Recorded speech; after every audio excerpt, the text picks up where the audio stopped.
doon sa labas. Malunggay. Parang mayroon naman tayong sustansya. Anong iluluto mo, te? Tinola. Tinola pala yun. Tayong panglahat. Meron mo ulit na Magtinola na si ate.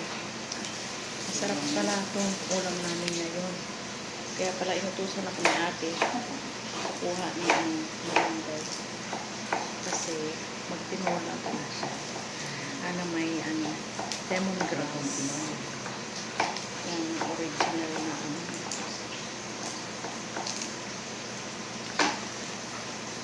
malunggay sa Saudi, marami. Mabilis mabuhay dito. Mabilis mabuhay ang malunggay dito. Kaya pa ang mga Pilipino dito,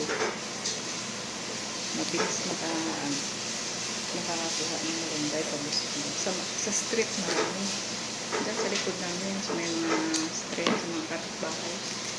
Open. Ito yung kapitbahay namin dyan, bagong dito. Marami din malunggay. May Pilipino dyan na nagtatanong. Mga staff nila Pilipino rin. Parang sa inyo lang hindi nabubuhay malunggay, tino.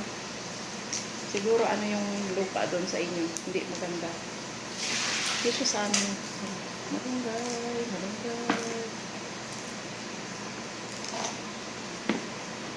Diba?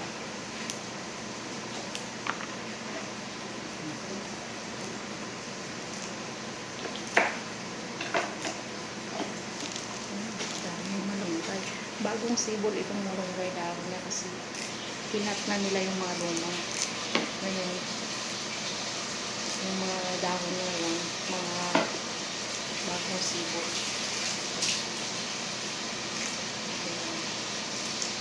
Magmalunggay tayo.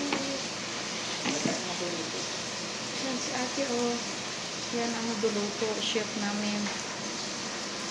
Chef namin yan si ate Joy ang magluluto.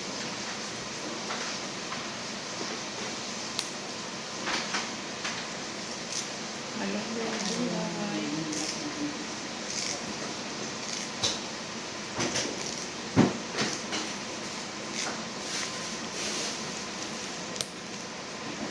Nagugulong muna tayo dito sa kusina. Hindi ko naman kasi mapasok yung ko yun. Yung hinugasan kong baso kasi nakasarado yung door. Kaya ko na lang sabon ko na lang yun. Yan. May kasamang lemongrass. Yan. Si Ate Joy. Masarap yan magluto. Tinurang yun.